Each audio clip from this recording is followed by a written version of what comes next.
Journalists are kept under close surveillance. To go to North Korea is to accept the presence 24 hours a day of guides who are guarantors of the country's good image.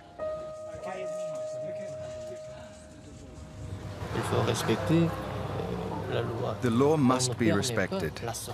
We do not allow French journalists to go out alone. Our country, North Korea, does not like the French. Why? Because they took part in anti-North Korean operations. There never were any French operations against North Korea. But in Pyongyang's eyes, every foreigner is a potential enemy who has to be closely watched. It's the sworn duty of each guide to chaperone the visitor and regurgitate the regime's propaganda. Even these official North Korean guides may not be filmed. During our stay, we will be confined to our Pyongyang hotel, with absolutely no chance of being allowed to go out into the city unaccompanied. So, Mr. Han, what are we going to do? What now? Going for a stroll. Where? Here. In the hotel? Yes, in the hotel. Maybe we could go into town. No.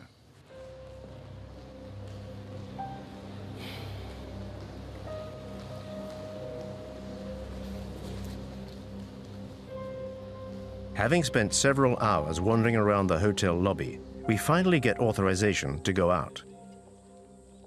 Any trip is pre-programmed and serves the objectives of the propaganda machine. The house where the founder of the nation was born reminds foreigners of President Kim Il-sung's heroic deeds and helps to affirm the family's legend. When she was 14 years old, the president left his native home, Mangyongdae, firmly determined not to return before Korea became independent. Since then, the president led the 20-year-long arduous anti-Japanese armed struggle to a shining victory and finally liberated our country. So our country... Hundreds of North Korean soldiers are taking part in a mandatory pilgrimage to honor the eternal president's memory. From the grandfather, Kim Il-sung, to the present incumbent, his grandson, Kim Jong-un, the leaders are as one in official pronouncements. Well, we now have the respected Comrade Kim Jong-un as our Supreme Commander.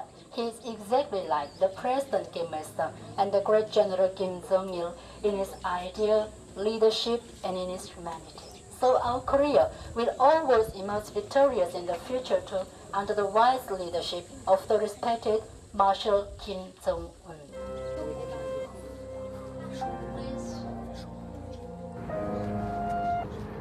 We've been given authorization to visit Pyongyang to film the capital's latest infrastructures. The authorities are keen to airbrush the image usually associated with this country: a totalitarian regime, a family dynasty, and brutal repression. This shiny, brand new hospital is exactly the sort of publicity the regime wants. On the 3rd of November last year, Marshal Kim Jong-un visited our hospital. He was very happy. He said he felt like he was walking into a palace. Look at that chandelier up there. That is our emblem. It represents a woman's bust.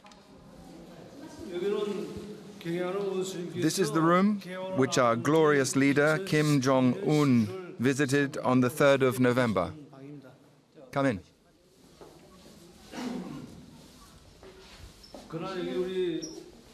This is the bed the Marshal sat on when he came here. He asked how long the patients stay here.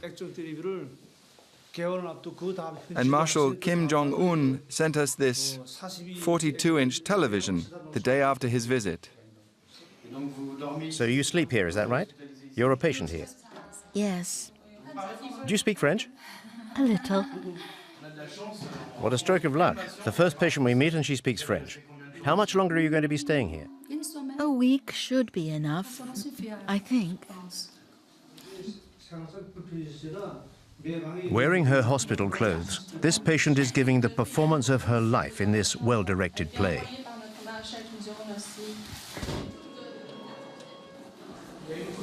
Is that a power cut?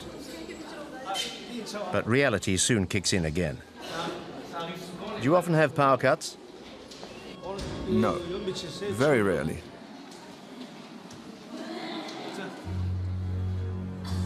The hospital's employees do their best to remain unmoved by such events. Nothing can tarnish the image of the country and those who run it.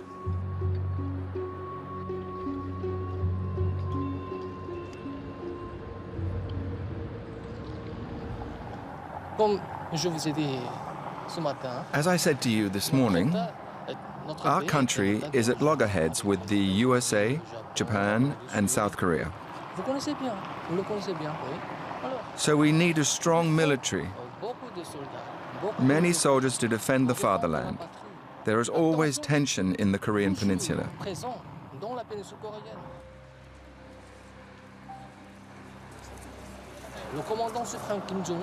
And Commander Kim Jong-un is very young. He has declared, if our enemies dare to light even the smallest fuse of a war, Korea will strike a lethal blow, which will definitively unite the country. Reunification of our nation is the most fervent wish of every Korean. This desire for reunification dates from the end of the Korean War in 1953, when the peninsula was split into two countries. But no peace treaty was ever signed. Officially, the two Koreas are still at war. North Korea was subsequently run by Kim Il-sung until 1994, and then by his son, General Kim Jong-il, who died on the 17th of December, 2011.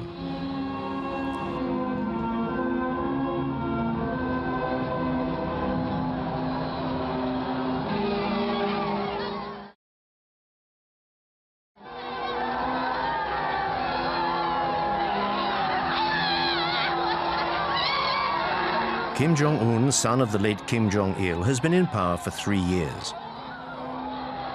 In life or in death, the Kim dynasty's power over 24 million North Koreans endures.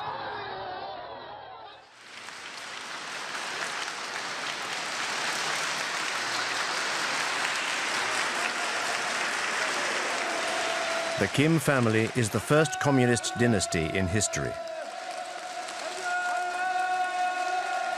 The new incumbent was presented to the people as a natural successor. Barely 30 years old, Kim Jong-un was quickly awarded the titles of Supreme Commander and then Marshal, and set about consolidating his power. Kim Jong-un's accession to power gave birth to a new hope in the hearts of the North Korean people.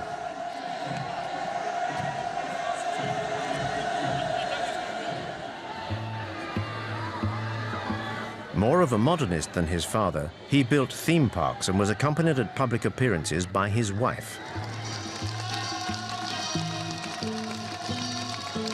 No North Korean leader had ever been seen to be so liberal before.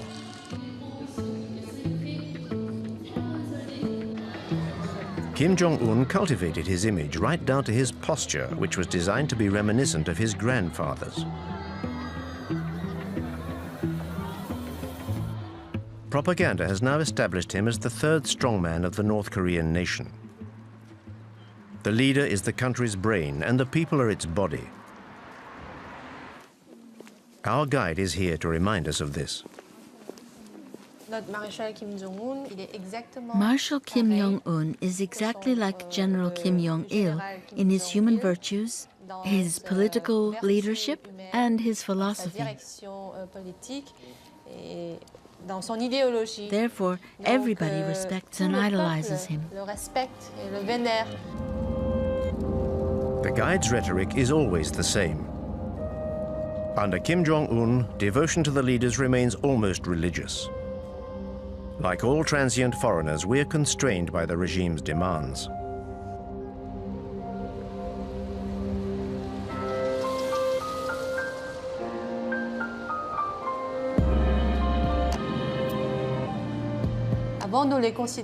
Before, we thought of them as leaders or heads of state. Now we think of them as our family's fathers, be it children or old people, be it men or women. The entire Korean nation considers them to be our fathers. In his 3 years of absolute power, Marshal Kim Jong-un, like his father and grandfather before him, has become part of the intimate fabric of Korean families. This retired scientist and her granddaughter are typical of this devotion to the regime. What are your feelings towards the Marshal? Like everyone else, I feel that Marshal Kim Jong-un is the embodiment of our destiny. He is our future and a father to us all. You foreigners could never understand how much we venerate our Marshal. The whole Korean population places its future and destiny in his hands. It is thanks to Marshal Kim Jong-un that I am wealthy and can live like this. In fact, maybe you know the song which speaks of the rise of our young nation and tells how our country will be built by the people under the guidance of Comrade Kim Jong-un. Thanks to him, our future will be brilliant and socialism will triumph.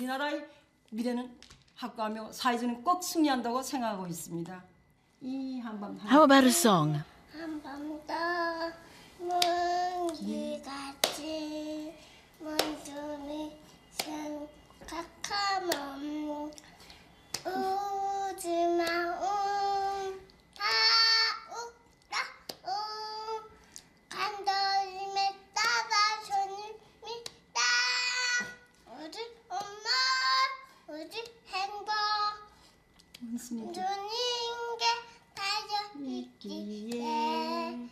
아침 저녁 서는 하나 원수님의 안녕입니다. You see, even little children miss the Marshal, so they salute him in their songs. Your granddaughter who just sang, she's 2 years old. What kind of future do you want for her? What kind of country will she live in? I feel sure that she will live in a strong and prosperous country that will incarnate the might of Mount Baekdu. That she will live in a world where she will have no cause to envy others.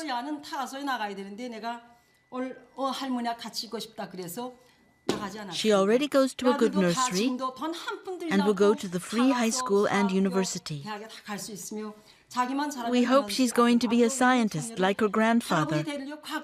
We would like her to contribute to our nation's developments in science and technology under the guidance of Marshal Kim Jong-un.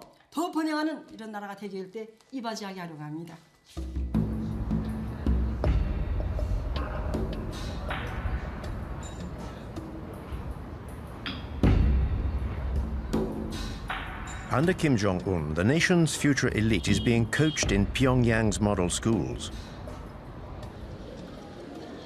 Here, the children of families close to the nucleus of power will one day become musical virtuosi. We teach the children piano, but out of 30 pupils, only a few will be selected for the National Academy of Music. Some will become pianists, and others will just become composers or singers.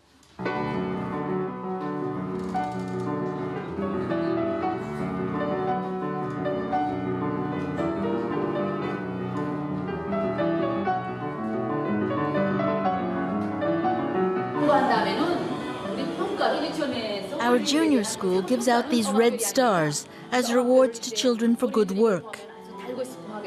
And when they see these stars, it also makes them want to join the army.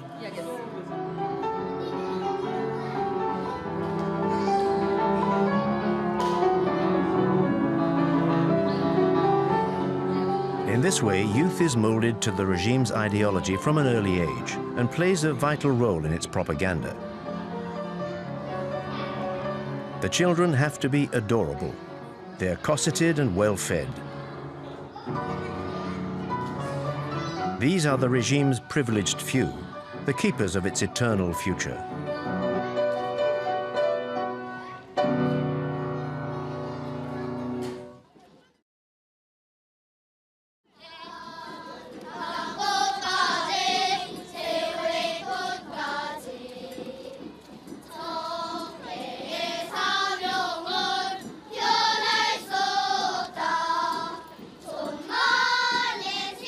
From infant school through to university, devotion to the leader seems unfailing. But all the parades, songs and smiles hide another reality. The images that we filmed in North Korea give no insight into how this enigmatic country really works. Only North Korean refugees who have fled their homeland can genuinely shed light on the country's everyday life. What your footage shows is children who are all at the same level. The ones who lead the parades on the streets of Pyongyang are psychologically groomed throughout their time at school, and usually they have access to better facilities, owing to their parents' position, because it's a privilege to lead parades like this through the streets of the capital.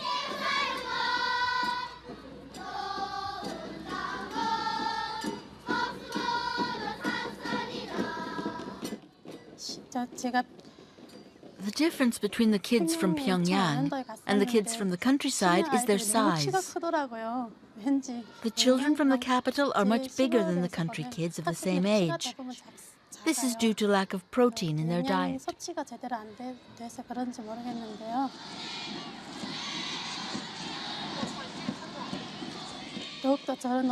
Now a whole host of new songs glorifying Kim Jong-un is being taught to the children. And they teach them to us, their parents. If children sing any song that is in any way critical of North Korean socialism, they're censured in front of their classmates.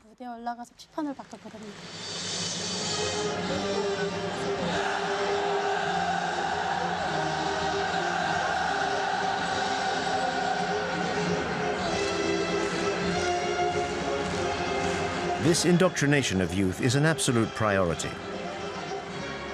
At the heart of this education lies a rabid patriotism.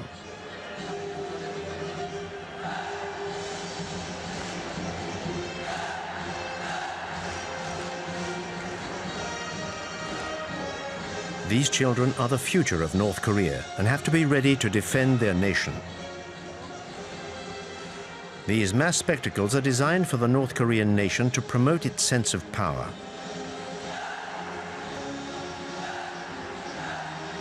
These 20,000 young participants are all members of families fiercely loyal to the regime.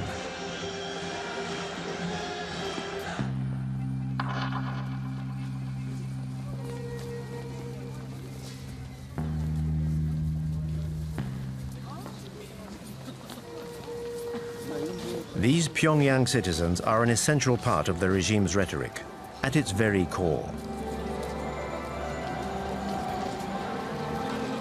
Students, teachers, and high-ranking military officers whose loyalty is beyond question.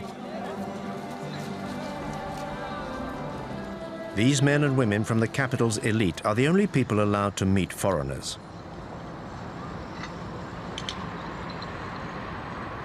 Like the Park family, a couple of university professors hand-picked by our guides. The Park family's exemplary conduct has enabled them to move into this block of flats. I'm still emotional talking to you now. We used to live on Mansadong Hill over there, in a flat on the 15th floor of a building, where those two statues of our leaders are. We were given this apartment on the 2nd of July 2012. Marshal Kim Jong-un came to visit us on the 4th of September 2012. He looked at every room, even the bathroom. He turned on the tap and the water ran freely, so he was very pleased. I couldn't believe how lucky I was to be able to live in a flat like this. When our Marshal Kim Jong-un visited us, I even asked him, "Dear leader, why is it that a family like ours is allowed to live in such a luxurious apartment?" The Marshal said, "In our society, teachers and their families are the people who are entitled to the greatest respect. If people like you can't benefit from living in a place like this, then who can? You deserve to live here." That's what the Marshal told me. A model flat for a model family. Happiness, North Korean style, is, like everything else, stage managed. In order to ensure their loyalty and to disguise the iron rod hanging over the population, Kim Jong-un has transformed Pyongyang into a shop window for the regime's privileged few. Our Marshal Kim Jong-un is trying to ensure that all our people can enjoy a happy life. He wants the people to be able to live in a civilized country, a civilized and socialist country. It is his will and his intention that the people may one day enjoy a very modern lifestyle. This shows that we're trying to develop not just the leisure industry, but also sport, healthcare, and culture. We're trying to live in a more civilized world, basically. The despot Kim Jong-un has decreed the North Koreans should have fun. The country has supposedly entered a new era with fun for everyone. At least, that's the image that the authorities want to display to foreign visitors.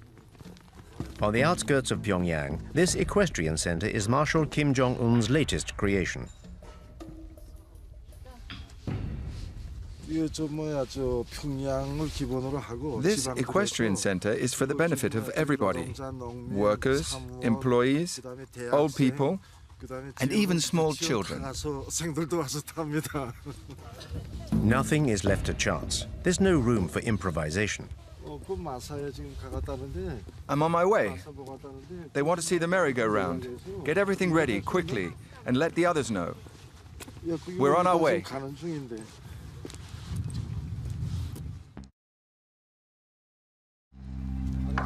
The horse symbolizes North Korea's power. If you believe what the North Koreans say, the Kim family comes from a long line of horsemen. The legend surrounding the supreme leader continues. Between 1990 and today, Marshal Kim Jong-un got on a horse 300 times, advised and coached by General Kim Jong-il. He worked very hard at it. In order to become a great horseman, he studied and read many books which enabled him to master every aspect of horse riding. That's why he's such an expert now. The myth surrounding Kim Jong-un borders on the grotesque. Indoctrination seeps into every aspect of life. Our presence here serves to export this ultra-propaganda across the country's borders.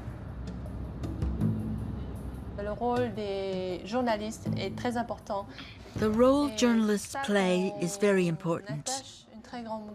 That's why we're taking the documentary you are making of our country so seriously. We hope that you will take what we have told you and turn it into a fair and objective documentary. Part of the schedule for the day is a visit to Marshal Kim's latest folly, a ski resort 200 kilometers from Pyongyang.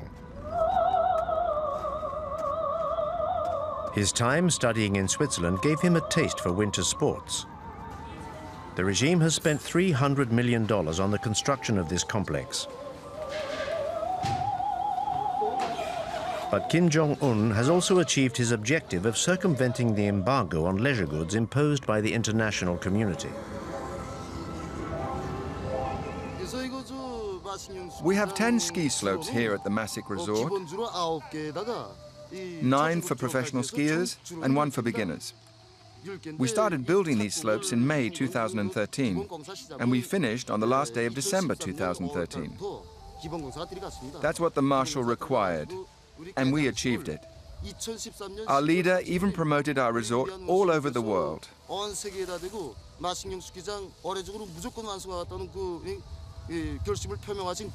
Skiing is part of our country's culture. And so Kim Jong-un wanted this resort built to develop our civilization.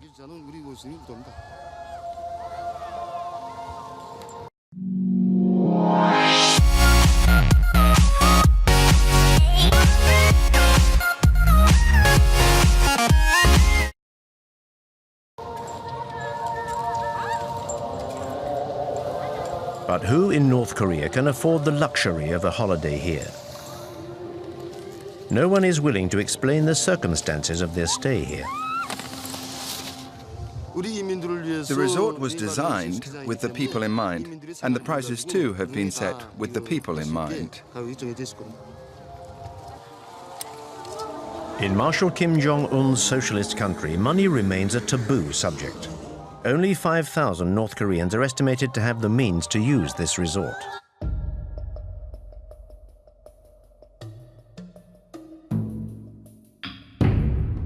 In the opinion of this North Korean refugee, these new facilities are unacceptable.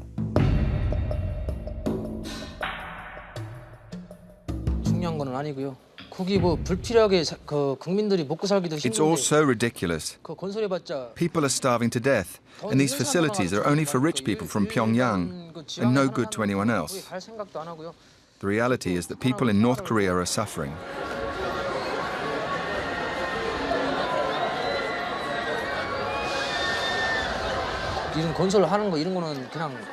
When I see all these leisure facilities being built, I think to myself that it's just to placate the people and show people abroad that the country is capable of achieving these things. All the money spent on building these things could have been redistributed throughout the population. This is just throwing money out of the window. North Korea's economic difficulties do not stop the regime from spending money hand over fist. Every 2 years, Pyongyang puts on a film festival open to foreigners. This is a way for the authorities to present an image of cultural and material prosperity to the world.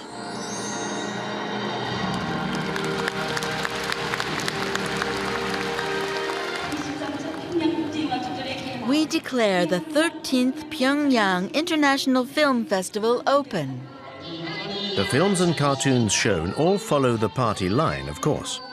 This amenability towards the world outside North Korea is limited, and tributes to the leader are never far away. This event is all the more important because it only takes place thanks to the interest and the love that Marshal Kim Jong-un has for the cinema. You're about to watch films which are completely innovative in both form and content. North Korean cinema has a central role in the propaganda machine. It educates even before it entertains.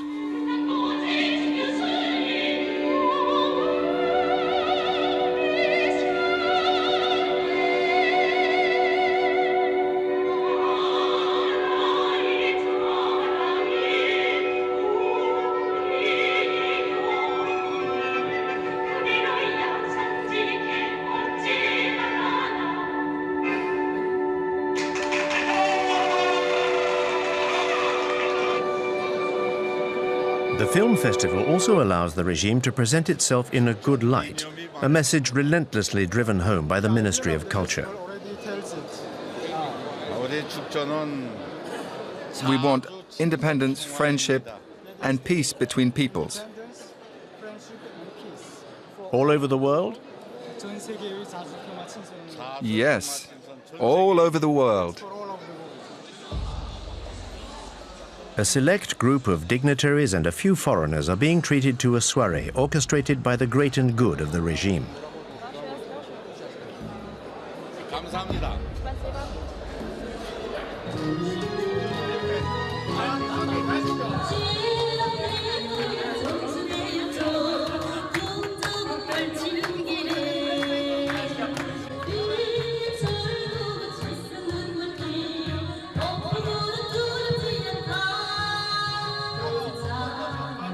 But behind this facade of a smiling, prosperous North Korea, the regime maintains control over every citizen's life.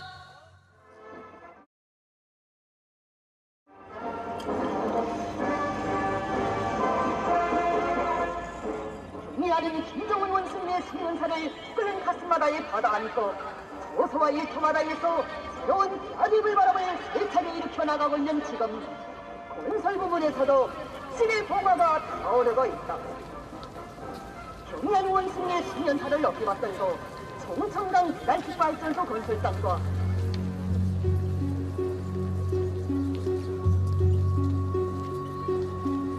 In this country of supreme leaders, even the smallest event is an opportunity to pay tribute to the leadership. Under North Korea's totalitarian system, there is no other choice.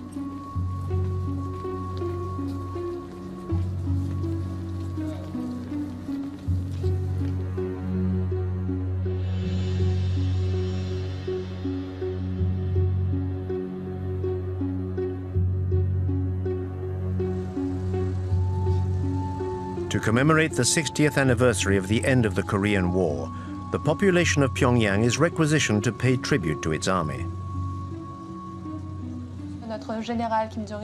General Kim Jong-il said, "To safeguard our country, one can live without candy, but one cannot live without bullets." Our guide's words are directly influenced by the Songun doctrine, devised by the former leader Kim Jong-il, which gives the army the dominant role in building North Korea's socialism.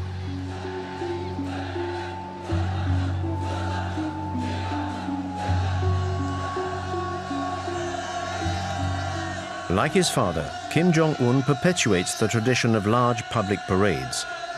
In this way, he sets the scene for his own power and that of North Korea.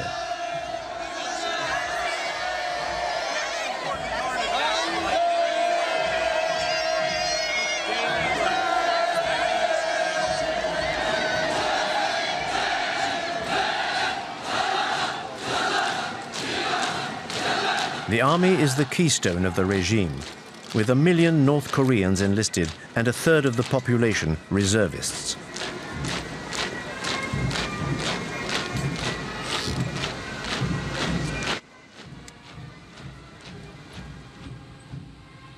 북한의 열병식은 독특한 대열 방식입니다.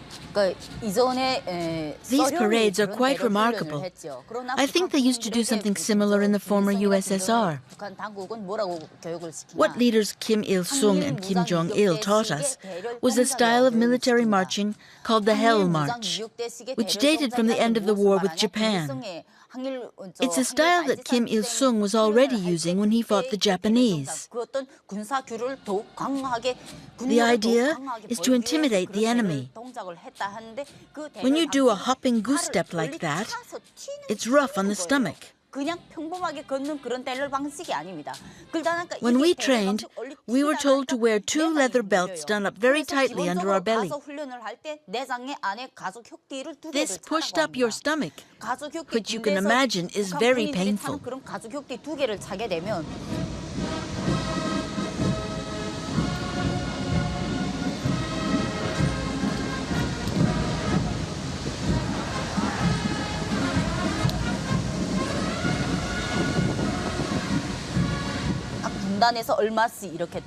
I took part in training for these parades while I was a student at military college. But a few days before the parade, I contracted paralysis in my legs because of the hopping.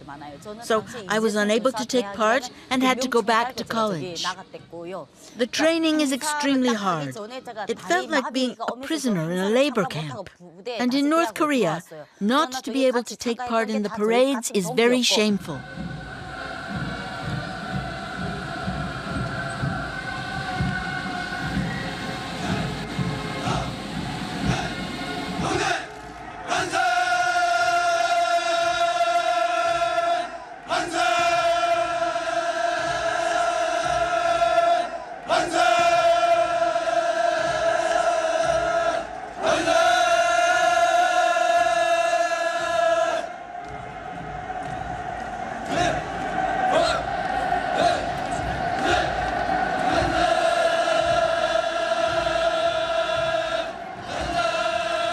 In order to establish his authority over the army and the party, Kim Jong-un took his inspiration from the darkest days of Stalinism.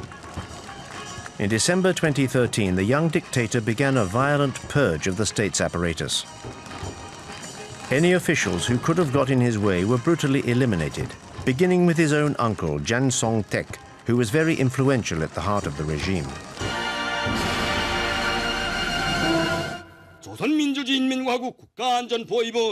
The Special Military Tribunal of the Ministry of State Security of the Republic of Korea has found the accused, Jang Song-taek, guilty of acts of subversion against the state.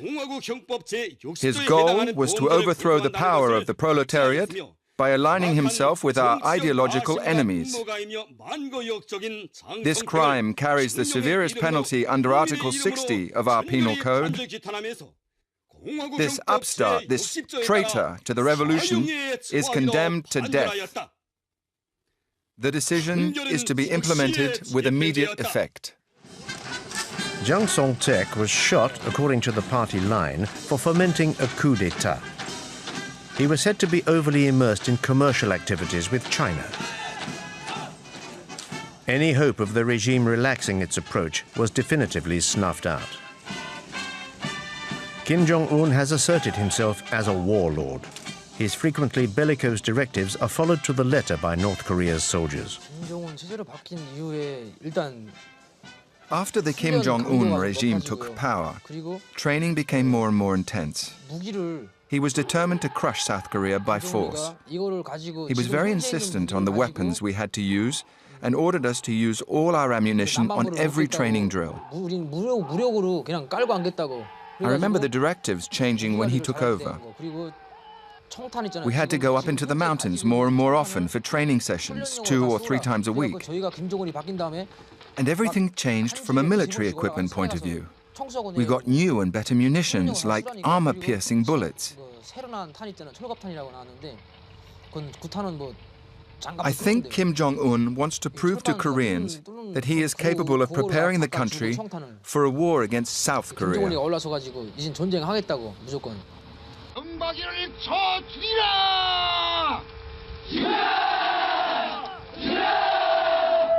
Marshal Kim Jong-un regularly challenges his southern neighbor and enemy. The regime's belligerent rhetoric goes hand in hand with provocative acts such as nuclear trials or military maneuvers. The state needs an enemy to justify the economic priority given to the military. This policy operates with no regard for the population, which outside Pyongyang is still vulnerable. Between 1994 and 1998, the country suffered its worst ever famine, which caused the deaths of hundreds of thousands of people. At that time, I was a soldier, and I had some serious health issues. I'd lost a lot of weight. I remember that opposite my barracks, there was a woman who used to deliver food to the Labour Party cells. I went to see the farm manager and pleaded with him to give me some apples. I said, "Give me an apple before I starve to death." So he said, "You can eat what you like when you're here, but you can't take anything with you. Otherwise, all the other soldiers will end up coming here and your superiors will confiscate your food." I lived on an apple in the morning and an apple in the evening for several months. Nowadays, there are no great famines, but lack of food is still the main thorn in the regime's side. A third of the country's population suffers from malnutrition and is dependent on a public food distribution system.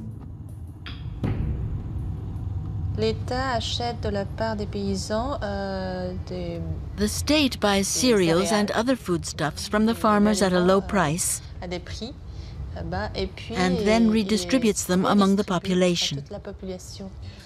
Depending on the number of people in the family, they get more or less food. More is given to families where there are adults. The regime is still incapable of feeding its people, but is keen to convince us that the opposite is true. Our journey now takes us on a visit to a naturally exemplary farm. These are the details commemorating our visits from General Kim Jong-il, who came 15 times to give us new instructions. His advice when he was here enabled us to improve production. He was very pleased. The general said, at first, the soil here was bad, but the good work of our farmers has allowed us to increase productivity. General Kim Jong-il himself said that our farm should become a model to the rest of the country. This model farm looks more like a ghost farm. According to the manager, 850 farmers work here. We do not see a single one. This dilapidated greenhouse is the regime's attempt to convince us of how modern its agricultural system is. In fact, what we produce here is mainly for the local population. We don't get involved in how many people we distribute vegetables to. There is an organization above us that calculates this and then gives us production targets for the year.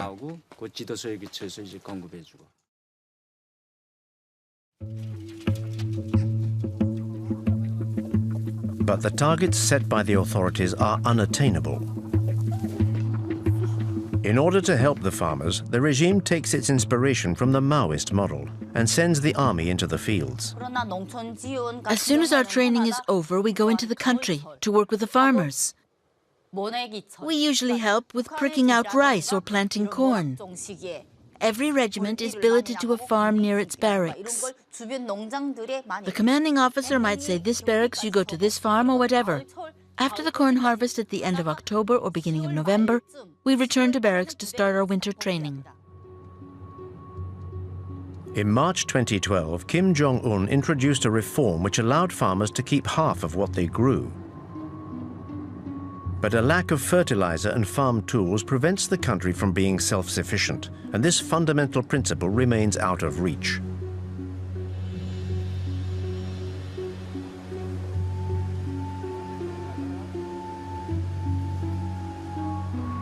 The regime seems to continue supporting a systematic economic path. But today, it no longer has any choice but to tolerate private commercial ventures.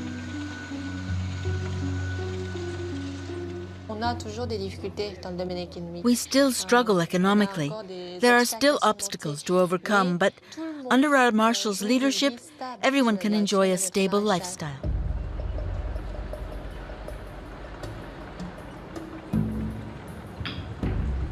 The regime has succeeded in maintaining this stability by cutting off its population from the outside world. Only a handful of North Koreans managed to get around this isolation via the black market. There are smugglers who regularly cross the Tumen River on the Chinese border and bring back contraband.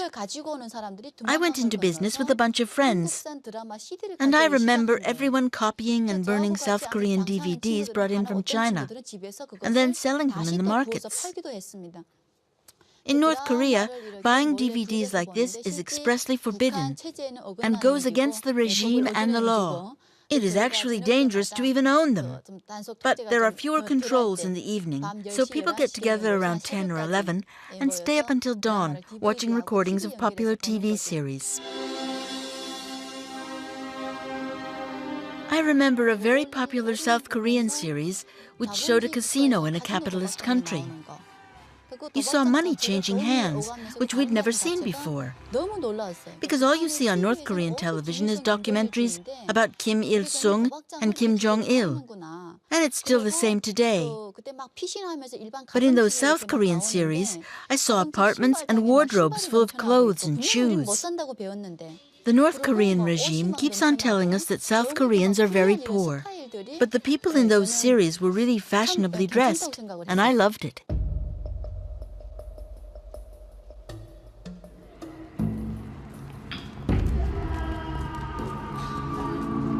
According to these refugees, this new merchant elite could be the catalyst for change within the country. This may explain why control over the population has increased since Kim Jong-un's accession to power. North Koreans have absolutely no chance of leaving the country legitimately.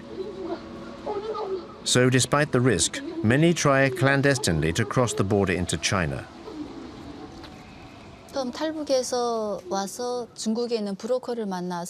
The first time I fled North Korea, I met a middleman when I arrived in China and was sold to a Chinese farmer. When you're on Chinese soil, you're considered an illegal immigrant and not a refugee. I ended up getting caught, and the Chinese authorities sent me back to North Korea. I was sent to a labor camp for a year. I was beaten for 3 days. The first few days are meant to frighten you and make you confess your crimes. Once you've confessed, you're sent to a labor camp or to prison. When they were torturing me, they prevented me from sleeping, and they hit me here, in the eye. When I was a border guard on the Tumen River, it was my job to catch fugitives. We were posted along the Chinese border in groups of 3. When we caught a fugitive, we took them to our guard post, where we recorded the time and date at which we'd captured them. Then the fugitive was interrogated by our boss and transferred to the Department of Security. If the prisoner was starving, we could be lenient. Otherwise, they were sent straight to prison or the labor camp. All I did was hand them over to my superiors. We were rewarded for each fugitive we caught.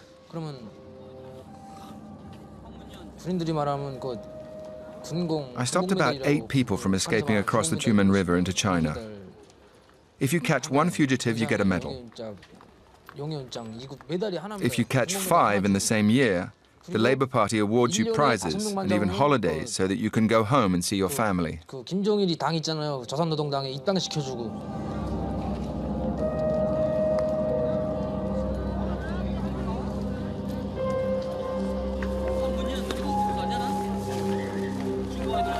살아갈 길이 너무도 막연했어요. 그리고 이미 저는 Once I left prison, I wondered how I was going to carry on living with no identity. 국가 반역자로 이미 I was considered a traitor to the nation, so I had no future in North Korea. I tried to flee a second time. I had obtained contact details for a people trafficker while I was in prison. Thanks to him, I managed to cross the Tumen River between China and North Korea. With the fake passport he made me, I got on a boat to South Korea the following day.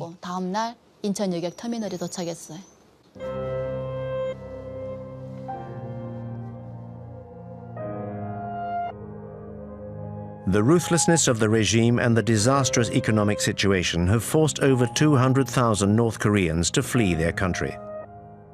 25,000 have made it to South Korea. Despite some early hope, Kim Jong-un's accession to power has not changed the nature of the regime. Never before has the contrast between the reality of this country and the image it tries to portray been so glaringly obvious.